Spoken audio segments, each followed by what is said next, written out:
我负责给公司采购下午茶，人均20块。但新来的实习生在群里质疑我，一点水果点心要20块，你吃了多少回扣？给我5块预算，我能让大家吃到撑。老板居然觉得他说的对，把这活交给他了。然后我家小卖部就赚翻了。公司的下午茶时间，我把精心搭配好的鲜切水果和拿破仑蛋糕在会议室的长桌上摆开，大家纷纷称赞。谢谢富哥，今天的水果好甜。拿破仑永远的神，富哥太会买了。人均20块能买到这个品质，富哥牛。我笑着回了句，大家喜欢就好。然后我拍了张下午茶全景照片发进公司群里。但正当我准备也给自己拿块蛋糕时，公司新来的实习生柳如烟突然艾特我，富哥，这就是人均20的下午茶吗？他附上的图片是用软件把我刚发的照片局部放大，圈出了一小碟芒果和一小块蛋糕。不是我说话直哈，就这点水果和点心，超市里撑死也就7、8块钱的成本吧，人均20，这里面有多少是？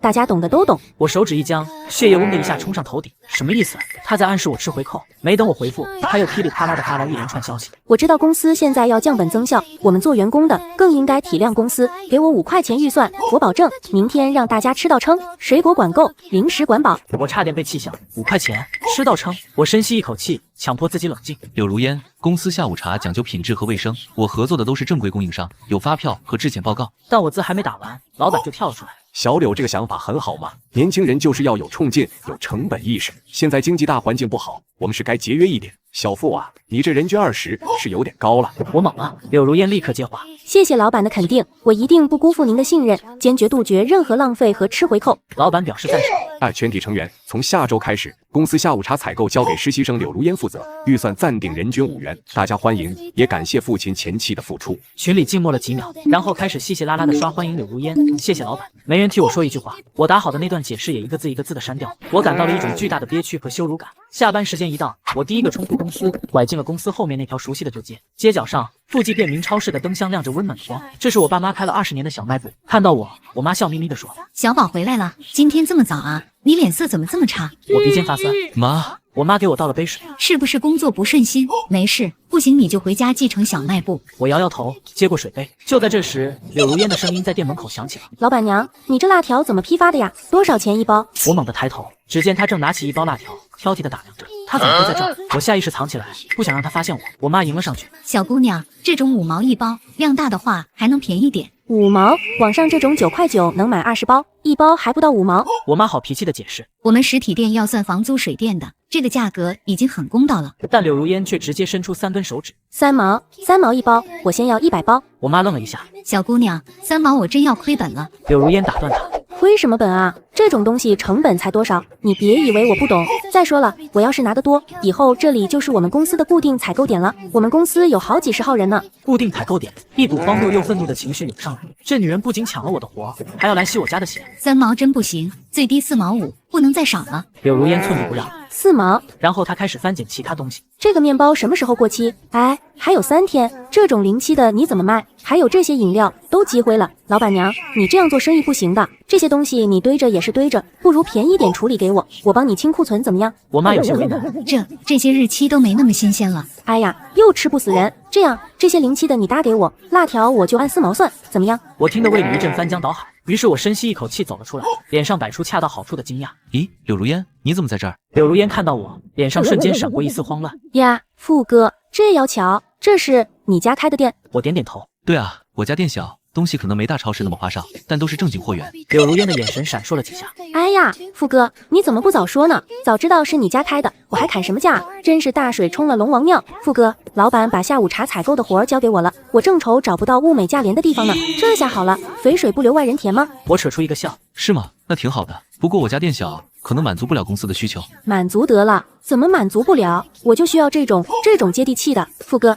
你放心，我肯定照顾你家生意。然后他转向我妈，用施舍的语气说：“老板娘，既然富哥在这，那价格就按你说的4毛5一包吧。辣条先来100包，再把那些临期的面包、饮料什么的都给我装上点。”我笑了，那真是谢谢你了，妈。柳如烟是我同事，给她算便宜点，辣条就4毛吧。那些临期的，看着给搭点，别让柳如烟难做。柳如烟一听，眼睛亮了。富哥，你太客气了，还是你懂我，咱们都是为了公司好吗？我妈虽然不明白我想干什么，但还是按我说的给柳如烟配了货。结账的时候，柳如烟看着那个远远低于她5块人均预算的总金额，脸上全是得意和算计。富哥，老板娘，以后咱们可要长期合作啦。说完，她就心满意足的走了。看着她消失在街角的背影，我脸上的笑容瞬间消失。我妈问我：“小宝，这怎么回事？这姑娘是你同事，她说的采购。我把下午公司发生的事都告诉了她。我妈听完气得脸都白了。这不是欺负人吗？你怎么还让我便宜卖给她？我眼神冰冷。妈，他不是想省钱吗？不是想表现吗？那就让他省个够，表现个够，到时候搬起石头砸的是谁的脚就不一定了。我妈愣了一下。你这孩子，这不是惹麻烦吗？我语气决绝。妈，不是我想惹麻烦，是人家骑到我头上拉屎了。他不仁，就别怪我不义。这事儿没完。第二天下午，柳如烟和另一个实习生抬着2个大纸箱，意气风发地走进了会议室。来来来，下午茶来了，大家别客气。同事们好奇地围了上去，然后大家都愣住了。只见里面堆得满满的全是古早辣条、包装简陋的散装的面包，以及几大瓶山寨饮料。有人忍不住小声嘀咕：“这能吃吗？”柳如烟立刻反驳：“怎么不能吃？这都是正规厂家生产的，可好吃了，又实惠又管饱，大家快尝尝。”他说着热情地拿起一包辣条，塞给离他最近的一个同事。那个同事尴尬地拿着辣条，吃也不是，不吃也不是。这时，老板闻讯走了过来，他看着一桌子的辣条和廉价面包皱了皱眉。柳如烟，这就是你准备的下午茶。柳如烟立刻邀功：“是的，老板，您看，预算严格控制在了5元以内，还有富余，这些东西量大实惠，大家都能吃饱。”老板拿起一包辣条，看了看，没说话。另一个同事小心翼翼地说：“柳如烟，这辣条有些人吃不了。”柳如烟脸一白：“张哥，你这就不对了。公司花钱是让我们来工作的，不是来享受的。有的吃就不错了，还挑3拣4的。我们要注重性价比，这些不比那些华而不实、虚报价格的东西强。”他说虚报价格的时候，目光有意无意地扫过我这边。有想讨好老板的人开始附和：“是啊，是啊，柳如烟也是为公司省钱，偶尔换换口味也挺好。来来，我尝尝这辣条，好久没吃了，回忆一下童年。”有人带头，其他人也不好再说什么，只能硬着头皮，象征性的拿了一点。整个会议室里弥漫着一股廉价的香精和辣油味。柳如烟还洋洋自得地介绍：“这个面包可软了，这个饮料可甜了，大家放心吃。不过我再去买，管够。”然后他拿起一包辣条，撕开吃的啧啧有声。我默默拿起自己的水杯，喝了一口水。柳如烟的辣条下午茶效果立竿见影。第二天，好几个同事顶着红肿的痘痘来上班，厕所的使用频率明显增高。小群里抱怨声开始多了起来。我的天，昨天吃完那辣条，我半夜胃疼的打滚。我也是，脸上爆痘，这周还怎么见客户啊5块钱就给我们吃这个，还不如折现给我。但这些话没人敢拿到明面上说，因为柳如烟把自己打造成了成本控制英雄。每次有人稍微流露出不满，他就立刻搬出那套说辞：“公司现在不容易，大家要体谅。想想以前某些人虚报的预算，我们现在是在为公司挽回损失，吃点苦怎么了？这叫与公司共度难关。”他甚至把每周为公司节约的下午茶成本写进了自己的周报里，抄送给老板。于是老板在周会上特意表扬了他，说他有主人翁意识，懂得为公司着想。柳如烟在会议上谦虚地笑着，但眼神却得意地瞟过我。我在心里冷笑，捧吧，尽情地捧他，捧得越高，摔得越惨。下班后，我直接回了小卖部。我妈跟我说：“小宝，你们公司那个小姑娘今天又来了。”我一点都不意外。他又来砍价了。我妈摇摇头：“何止是砍价，原来柳如烟尝到甜头后，今天下午又跑来说要扩大采购品种，给同事们改善伙食。但她所谓的改善，就是寻找更便宜、量更大的垃圾食品。当时她指着货架上的薯片说：‘这个快过期了吧？便宜点，1块钱1包，我全要了。’这还有半个月才到期呢，而且进价都不止1块。”柳如烟于是眼睛一瞪：“半个月不就是快过期了吗？你不卖给我，过期了就只能扔了。我这是在帮你。”然后他又指着积压的散装饼干说：“你这些都快不能要了吧？老板娘，这些搭给我算了，反正你们也要处理掉。”我妈强忍着口气：“小姑娘，这些东西虽然日期不那么新鲜了，但也是正规商品，不能白送啊。”柳如烟理直气壮：“怎么不能白送？我这是在帮你们清库存，你们得感谢我。这样，这些饼干再加那边几箱快过期的饮料，你一起算我50块，不然我就去别家买了。”我看着我妈学舌时那憋屈的样子，都能想象出柳如烟那副尖酸刻薄的嘴脸。她不仅贪，而且还，把占便宜说得如此冠冕堂皇，把压榨别人当成理所当然。妈，你答应他了？按你说的，我假装很为难，最后还是亏本卖给他了。小宝，妈心里不踏实，咱们这不是在帮着他害人吗？你们同事吃了这些东西，万一出点什么事……我握住我妈的手：“妈，你放心，他买的这些东西离真正过期还有段时间，吃1-2次吃不出大问题。我要的是让大家慢慢积累怨气，看清他的真面目，而且不让他买这些，怎么抓得到他的把柄？怎么让他原形毕露？”我让我妈把每次柳如烟来采购的单据都留好，再找机会把她挑零息食品、压价、索要搭头的对话录下来。同时，我让我妈开始无意地向她透露一些内部消息，比如有一批果汁因为包装有点磨损，但其实质量很好，可以极低价处理；比如仓库里还有一些去年积压的节日糖。颜色没那么鲜艳，但绝对没变质，几乎可以陪送。柳如烟果然上钩了，她像发现了宝藏一样，每次来都两眼放光的追着我妈问还有没有这种处理品。于是她的下午茶菜谱也越来越丰富。周一，辣条配寿炒饼干；周二，07薯片搭色素果冻；周三，科技果汁和鸡鸭糖果。公司的抱怨声越来越大，但都被柳如烟用成本和大局压了下去。这天，我正准备下班时，同部门的设计师赵姐悄悄拉住了我，把我拽进了楼梯间。父亲，有件事我得跟你说说，我实在看不下去了。我心里一动，赵姐，怎么了？赵姐一脸愤慨，就是柳如烟采购下午茶的事，她这根本不是在省钱，是在害人。赵姐告诉我，她手下有个刚毕业的小姑娘，昨天吃完下午茶就开始上吐下泻，去医院检查是急性肠胃炎，医生问是不是吃了不干净的东西。小姑娘怕得罪人，没敢声张，只请了病假。这已经不是第一次了，好几个同事都反映肠胃不舒服，只是没这么严重。柳如烟她到底从哪里买来的这些三无东西？我犹豫了一下，决定透露部分事情。赵姐，我也不瞒你，柳如烟采购的地方我知道是哪里。赵姐急忙问哪儿？是我家开的小卖部。赵姐震惊地瞪大了眼睛。什么？你家开的？那你……我赶紧解释。柳如烟为了压价，专挑最便宜、快过期的东西买，我妈拗不过她。赵姐恍然大悟，我就知道这死丫头心肠太坏了，用这种垃圾糊弄大家，还把自己标榜的那么高尚，她这是踩着大家的健康给她自己铺路啊！父亲，这事不能就这么算了，得告诉老板。我摇摇头，赵姐，没用的，我们现在没有确凿证据证明同事生病是因为下午茶，柳如烟完全可以推卸责任，说是个人体质问题，而且老板现在正欣赏她的成本意识呢。赵姐不甘心，那怎么办？就这么眼睁睁地看着她胡作非为？我的眼神冷了下来。当然不，赵姐，我需要你帮我个忙。你说，你人缘好，私下里多留意一下，还有没有其他同事有类似的情况？特别是像发票、聊天记录这种实在的证据。柳如烟这么搞，肯定不止在下午茶这一件事上贪便宜。赵姐立刻明白了。好，我帮你留意。那丫头一看就不是安分的主。然后她顿了顿，给我看了张照片。对了，你看这个，这是我昨天无意中拍到的。我接过手机，照片有点模糊，但能看清是柳如烟正在奢侈品店刷卡买单的场景，而她手里的那个小票抬头，赫然是我们公司的全称。我的血一下子冲到了头顶，她竟用克扣大家下午茶省下来的公司公款，去给自己买奢侈品。柳如烟，你真是贪得无厌，无耻到了极点。赵姐看着我铁青的脸色说，我昨天陪朋友去逛街，碰巧看到的，我当时就觉得不对劲，偷偷拍了一张。父亲，这算不算证据？我紧紧攥着手机，算，太算了，这是能把柳如烟彻底钉死的铁证。周一早上，我刚进办公室，就见柳如烟桌上有个崭新的 LV 手提包，而看到我进来，柳如烟立刻得意的炫耀。哎呀，富哥早啊，你看我这包怎么样？我男朋友非要给我买，说了不要，真是的。他边说边做作的抚摸包上的皮革，他旁边的同事羡慕的说，柳如烟，你男朋友真好，这包不便宜吧？柳如烟故作矜持的笑了笑，还好啦，也就万把块钱吧。他说我上班辛苦了，这是犒劳我的。另一个同事老王则皱着眉说，小柳啊，背这么贵的包来上班，是不是有点太招摇了？柳如烟脸色一沉，王哥，这你就不懂了。包是门面，代表一个人的品味和阶层。我们虽然是为公司打工，但也不能太掉价，免得被人看清了。听到这话，几个原本还有点羡慕的女同事表情都变得有些微妙，毕竟她们背的都是普通包。这时，赵姐端着水杯路过，然后她嗤笑一声，哟，这包是挺好看的。不过小柳啊，你男朋友对你可真大方，用公司的钱给你买包，眼都不眨一下。柳如烟的脸色唰的一下白了。赵姐，你在胡说什么？这包是我男朋友用他自己的钱买的。赵姐慢悠悠的喝了口水。可我周末在国金中心，好像看见个背影跟你挺像的人，在 LV 专柜刷卡，小票抬头写的好像是咱们公司名啊，难道是我眼花了？柳如烟猛地站起来，你血口喷人，你看错了，那根本不是我，你凭什么污蔑我？她声音很大，整个办公室的人都看了过来，老板也被惊动了，从独立办公室里探出头。吵什么呢？现在是上班时间。柳如烟立刻换上一副委屈的表情。老板，赵姐她污蔑我，她说我用公司的钱买包，我没有。老板皱着眉看向赵姐，赵姐摊摊手，我就随口一说，可能真看错了。小柳，你别激动了。然后他没再继续纠缠，回了自己工位。但怀疑的种子已经种下了。同事们看柳如烟的眼神，不再是单纯的羡慕或惊讶，多了许多探究和怀疑。毕竟万把块的包，对一个实习生来说，确实太扎眼了。再加上他之前采购下午茶时那种极致的抠搜，这种巨大的反差很难不让人联想。柳如烟显然也感觉到了周围气氛的变化，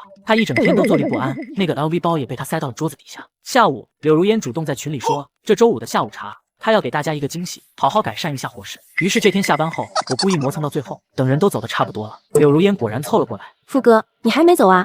有点事。富哥，今天赵姐说的话，你别往心里去，她肯定是误会了。我家条件其实还行的，我男朋友对我也好。我打断他，你不用跟我解释。他噎了一下，又说，富哥，我知道之前接手下午茶的活，你可能有点不高兴，但我真的是为了公司好。你看，这周我打算弄点好的，给大家改善一下。怎么改善？他神秘的笑笑。我找到一批特别划算的进口肉脯和高级卤蛋，价格比市场价低好多，保证让大家吃好。进口肉脯、高级卤蛋，我心里警铃大作，不动声色的问：在哪儿找的货源？可靠吗？柳如烟连连点头。可靠可靠，就是你家小店那个老板娘帮我介绍的，说是一个批发商清库存，价格特别低。我妈介绍的。我心里一沉，我妈肯定不会主动介绍不靠谱的货源，肯定是柳如烟又去软磨硬泡。我妈无意中提到了可能有这么个渠道，她就如获至宝盯上了。清库存，价格特别低，我几乎能猜到那是什么货色，是积压已久、临近保质期，甚至可能是储存不当的食品。她这是要在作死的路上狂奔啊！柳如烟眼神闪烁地看着我，富哥，你看咱们都是一个公司的，你能不能跟老板娘说说，再帮我压压价，或者多搭给我点别的？这次下午茶很重要，我得让那些人闭嘴。他说的那些人显然是指赵姐和那些怀疑他的同事，他想用一场看似丰盛的下午茶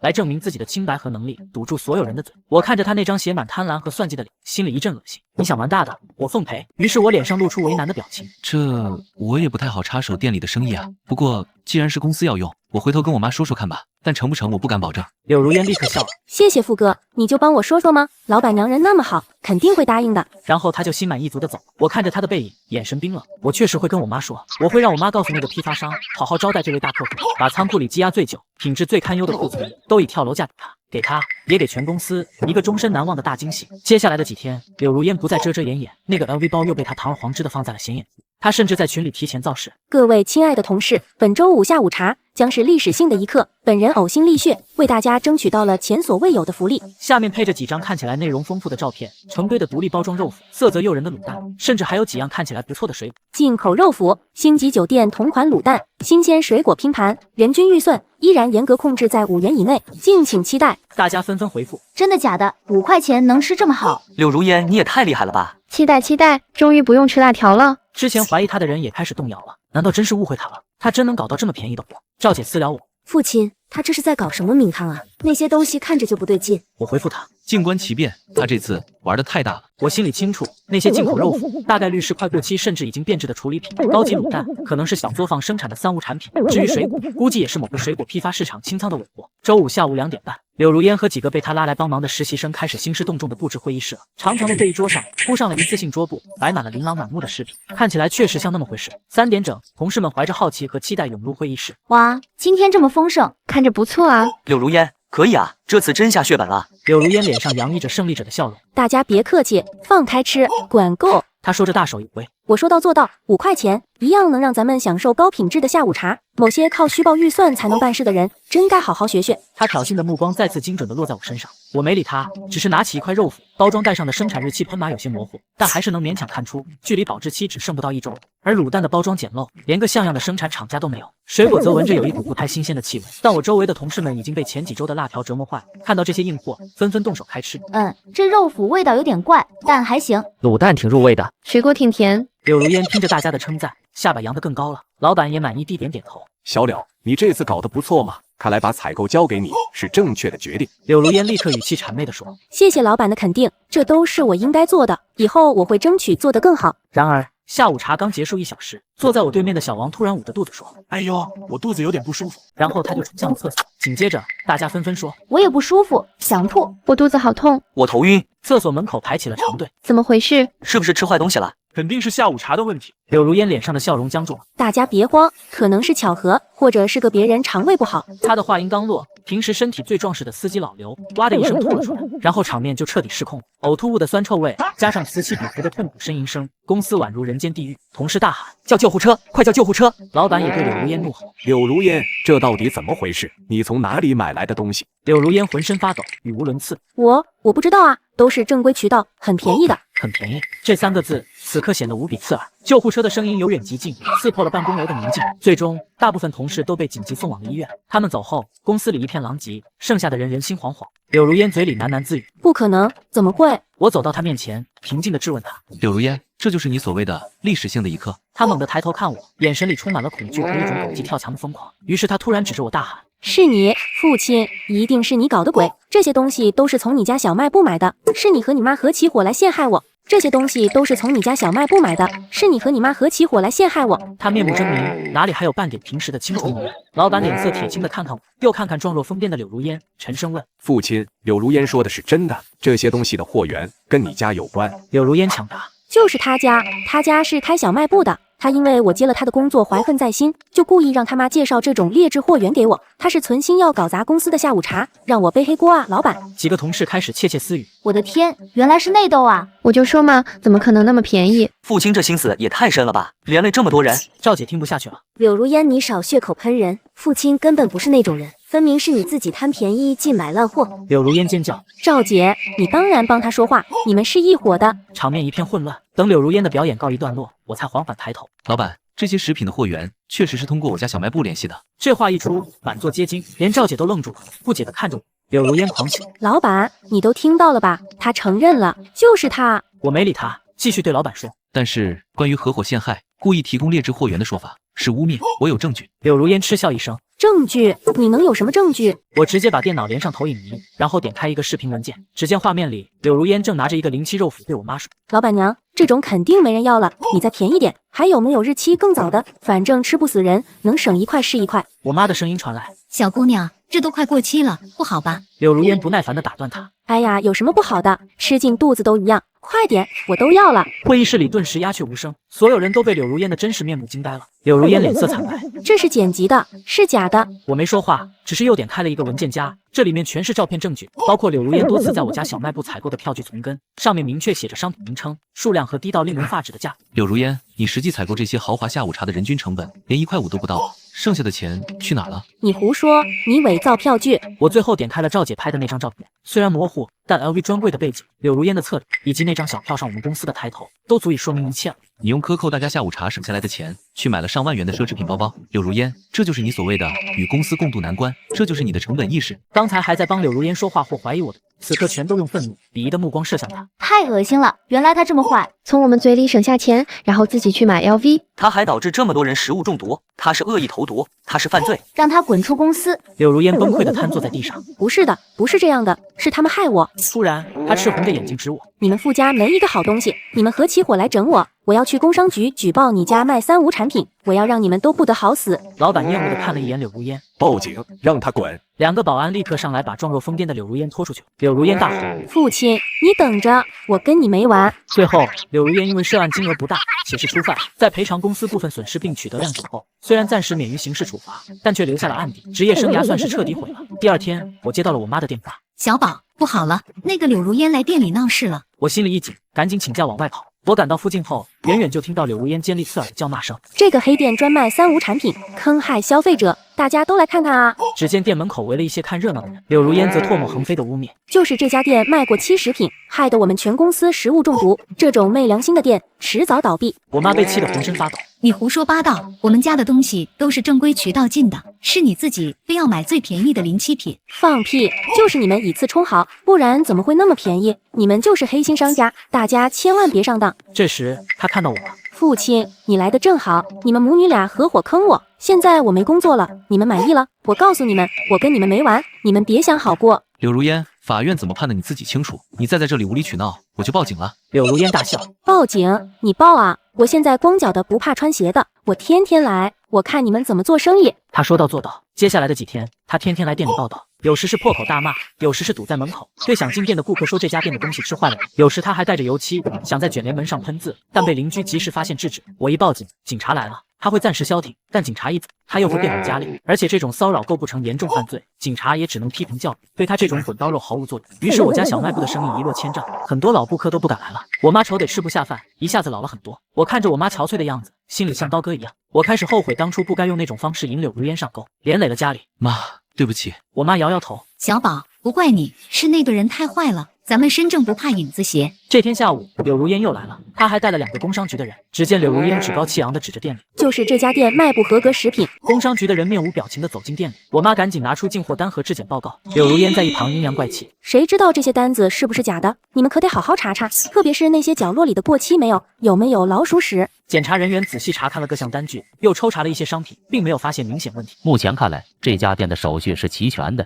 商品也在保质期内。柳如烟一下就炸了：“怎么可能？他们肯定藏起来了！你们再看看仓库，再看看那些散装的东西，肯定有问题。”说着，他像个疯子一样，自己就要往后面的小仓库里冲。我妈赶紧拦住他：“仓库种地，你不能进去。”我怎么不能进去？我就要看看你们还有什么黑心货。说着，柳如烟用力推搡我妈，我妈被她推了个趔趄，我怒火中烧，冲上去一把拉开柳如烟。你干什么？滚出去！柳如烟被我拉开后更加疯狂了，转头对检查人员说：“你们看到了吧？他们做贼心虚，不让我检查，肯定有鬼。”他说着，又试图绕过王美竹，在混乱中，他狠狠地推了我妈一把，我妈猝不及防向后倒去，重重地撞在后面的货架脚上，瘫软在地。我吓得魂飞魄散。妈，你怎么了？妈，你别吓我！我妈捂着胸口，说不出话了，是心脏病。我抖着手打了120。柳如烟下意识想溜，我忙对那2个检查人员喊：“拦住他！他故意伤人，不能让他走。”他们2个忙拦住柳如烟并报警。柳如烟，我妈要是有个3长2短，我要你偿命。很快，救护车到了。我妈被抬上了救护车，到医院后，我妈被诊断为心脏病发作，腰部软组织挫伤。医生说幸好送来的及时。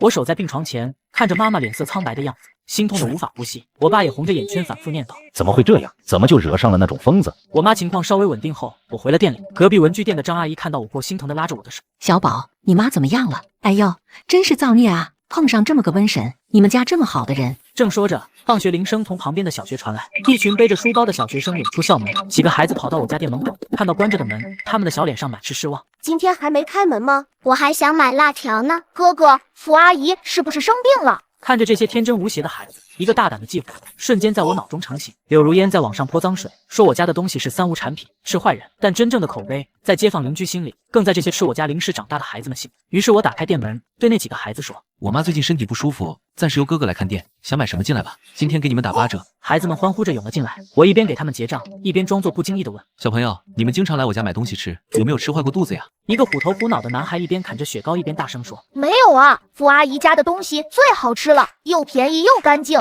一个扎着羊角辫的小姑娘也使劲点头：“我妈妈说你家的东西可以放心买，她都给我在这里买了好多年零食了。”孩子们叽叽喳喳，用最朴实的语言表达着对我家小店的信任。我心里一暖，眼眶有些湿润。后来我找了个机会，跟几个比较熟悉的家长聊了聊，把事情的经过告诉了他们。家长们一听就炸了，还有这种事，太缺德了！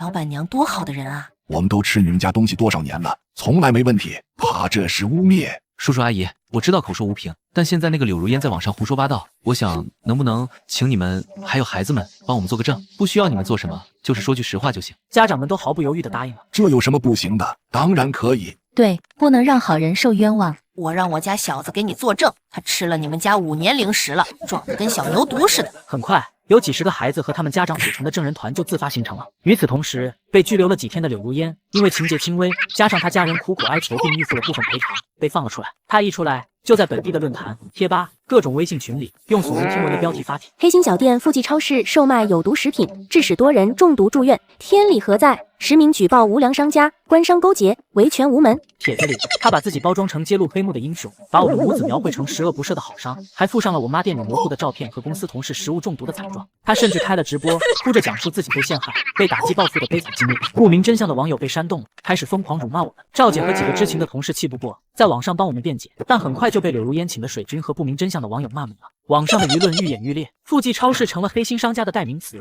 一些极端的网友甚至开始人肉我家的地址，扬言要上门替天行道。我爸吓得想把店关了，但被我拦住了。爸，现在关店就等于我们承认了他们说的，我们不能躲，越躲他越嚣张。几天后，我也开了一场直播，直播间标题为实地探访黑心店附近超市，回应实习生柳如烟的所有指控。这个标题瞬间吸引了无数吃瓜群众涌入直播间。开播几分钟，在线人数就突破了1万，弹幕飞快滚动，大部分是辱骂和质疑。黑心商家还敢开直播？这人长得人模狗样的，心怎么这么黑？支持柳如烟，打倒无良商家。我看着屏幕上恶毒的言语，脸上没有任何表情。我把镜头对准收拾得干干净净的店铺和我身边桌子上准备好的几样东西，我声音平静地说：“大家好，我是父亲。附近超市是我家开了20年的店，今天开这个直播，目的只有一个，用事实说话。”弹幕还在疯狂刷着洗地、狡辩，我没理会弹幕，直接拿起一个厚厚的文件夹。这些是我家小店近3年的进货单据、供应商资质以及对应的质检报告复印件。说着，我将单据在镜头前一页页展示，每一笔进货来源清晰，手续齐全，欢迎任何有资质的部门来查。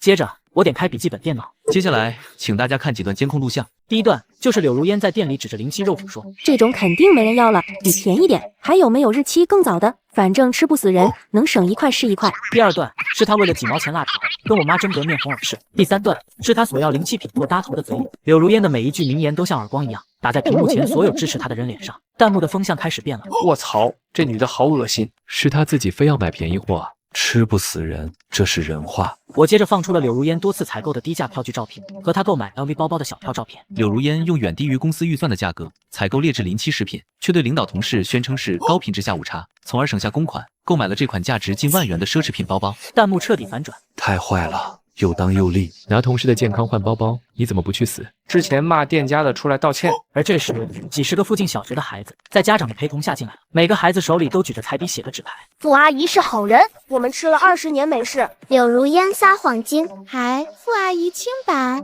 带头的那个虎头虎脑的男孩深吸一口气大喊：傅阿姨家的东西最干净，最好吃，我们全班同学都可以作证。其他孩子也跟着一起喊。稚嫩而响亮的声音汇聚成一股强大的力量，穿透屏幕。一个家长代表走上前，诚恳地说：各位网友，我们是旁边小学的家长，附近超市在这里开了20年，我们的孩子都是吃他们家零食长大的。老板娘为人厚道，东西明码标价，质量有保证。那个柳如烟完全是在污蔑我们这些老街坊，都可以用人格担保。直播间的弹幕彻底被感动，支持、道歉刷，在线人数直冲50万。我深吸一口气，做了最后的陈述。事实就是这样，柳如烟因为工作中的过错被公司开除，却怀恨在心，捏造事实，造谣诽谤，上门闹事。他还推搡我母亲，导致我母亲心脏病发，至今仍在住院。说着，我展示了我妈的病历和住院照片。我们一家本分经营小店20年，从未想过会遭遇如此无妄之灾。对于柳如烟的侵权行为，我们已经委托律师正式提起诉讼了。最后，感谢所有明辨是非的网友，感谢所有信任我们的老街坊和可爱的孩子们。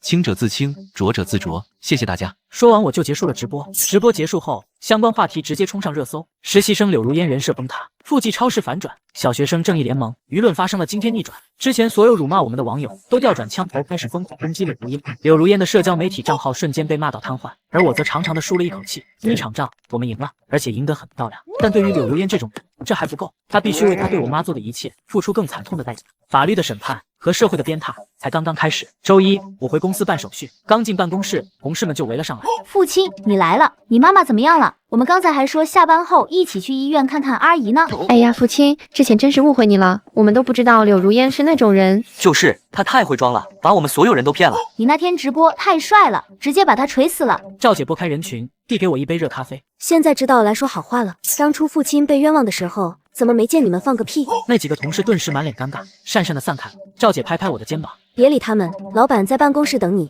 说有事跟你谈。我点点头，走向老板办公室。见到老板后，老板亲自给我倒了杯水。父亲啊，快坐快坐，你妈妈身体好点了吗？公司决定给你妈妈出一部分营养费和精神损失费，你看。谢谢老板，不用了，是谁的责任？法律自会有公断。老板搓搓手，可之前公司也是被柳如烟蒙蔽了，这件事公司也有失察的责任。你放心，公司已经正式向法院提起诉讼，追究柳如烟贪污跟投毒的责任了。我看着他，明白这不过是公司在舆论压力下做的补救措施。如果当初他不是那么急功近利，盲目相信柳如烟省钱的表象，很多事情或许不会发生。但我没点破，只是说我相信公司会公正处理。另外，公司经过研究决定，撤销之前对柳如烟的一切不当表扬，恢复你行政采购的职务，并且鉴于你在这次事件中表现出的冷静和担当，决定任命你为行政部副总监，全面负责后勤保障工作，薪资上调50%。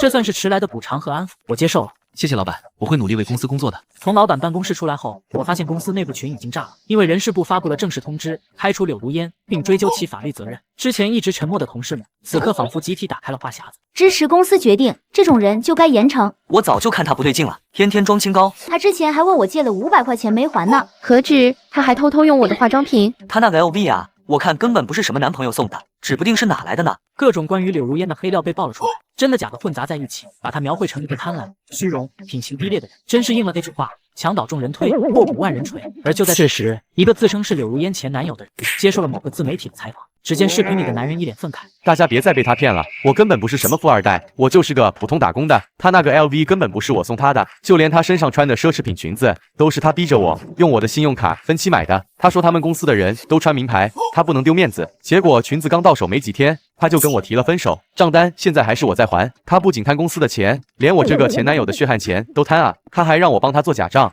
我胆子小没敢。他现在出事了，还想赖我头上。这个前男友的爆料，如同压垮骆驼的最后一根稻草。柳如烟的形象，从一个可能有点虚荣但或许情有可原的实习生，彻底变成了一个自私自利到极点的骗子。所有认识他的人都急于和他划清界限，他成了过街老鼠，人人喊打。但这还远远不够。我直接拨通了律师的电话。张律师，关于柳如烟故意伤害和诽谤的案子，我想追加诉讼请求。对敌人的仁慈，就是对自己的残忍。柳如烟，你我的账还没完。开庭那天，我在赵姐和律师的陪同下走进法庭，只见旁听席座无虚席，除了媒体，还有一些关注此事的市民和公司派来的代表。很快，法警就将柳如烟带了上来，但她拒绝认罪，对她的所有指控，贪污、诽谤、故意伤害，他全部否认。于是检察官开始出示证据，首先是公司提供的账目对比，柳如烟采购的廉价票据与 LV 包消费记录的关联性分析，铁证如山，证明他利用职务之便侵吞公司财产。接着，法庭又播放了那段经典的监控录像，反正吃不死人，能省一块是一块。然后赵姐出庭作证，讲述了柳如烟如何在公司搬弄是非，以及她发现 LV 包小票的经过。证据链完整，证人证言清晰。柳如烟的辩护律师试图质疑证据的合法性，但被法官驳回。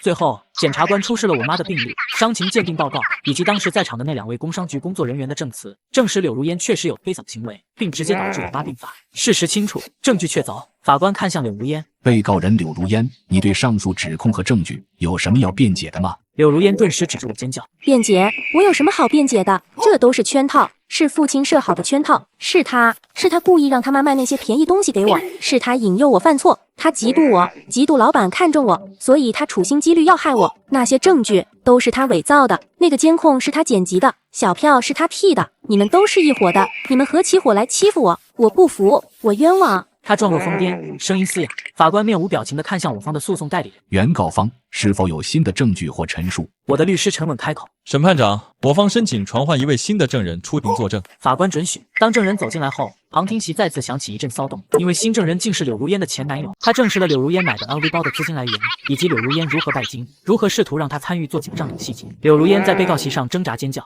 你撒谎，你也是他找来害我的。”但无人理他。到法庭辩论阶段后，柳如烟的辩护律师直接放弃了，而我的律师则发表了义正辞严的最后陈述，阐述了柳如烟行为的社会危害性，以及对我家造成的巨大伤害，请求法庭依法严惩。休庭合议后，法官重新开庭，并开始宣读判决书。被告人柳如烟利用职务之便侵吞公司财物，数额较大，其行为已构成职务侵占罪，捏造事实，通过网络公然诽谤他人，情节严重，其行为已构成诽谤罪；故意伤害他人身体，致一人轻伤，其行为已构成故意伤害罪，数罪并罚，判处有期徒刑2年零3个月。责令被告人柳如烟退还其原单位经济损失，并赔偿父亲各项经济损失及精神抚慰金共计人民币15万8千元。然后法锤落下，为这场闹剧画上了休止符。柳如烟发出歇斯底里的哭嚎：“不，我不服，我要上诉，你们冤枉我！”但却被法警面无表情的架起，带离了法庭。旁听席上响起低低的议论声，有唏嘘，有快意。我静静地坐在原告席上，心中只有一种尘埃落定的平静。这场官司打赢后，富记超市成了网红打卡地，店里的营业额以肉眼可见的速度飙升，很快就超过了事件发生前的水平，甚至需要临时请人帮忙才能应付过来。我爸脸上的愁容终于散去，换成了忙碌而充实的笑容。而我妈出院后在家静养，她每天听着我爸回来讲述店里的盛况，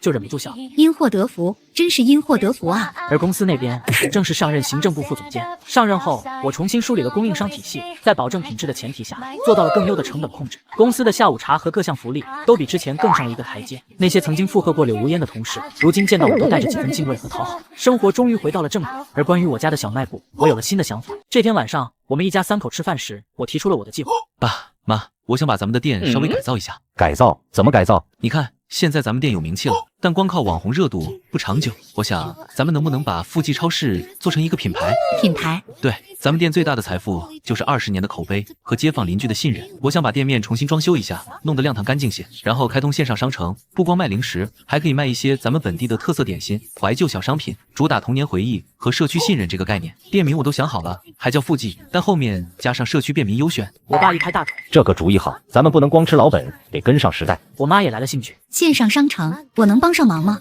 当然能，您就负责品控，线上卖的东西必须跟店里一样，保质保量。说干就干，我用我积攒的工资和一部分赔偿金，投入了店面改造和线上商城的搭建。我负责策划和线上运营，我爸负责实体店和进货。我妈虽然不能劳累，但成了我们的首席品控官，任何商品都要经过她的法眼才能上架。我们还特意请人拍了一组温馨的照片，我爸妈和蔼的笑容，店里整洁的货架，还有那些经常来光顾的活泼可爱的孩子们。照片挂在线上商城的首页，旁边写着：富记20年街坊老店，只卖放心商品。线上商城一开通，果然大受欢迎，很多搬走的老街坊，甚至外地被故事吸引的网友，都纷纷下单支持。富记社区便民优选这个新名字，渐渐有了知名度。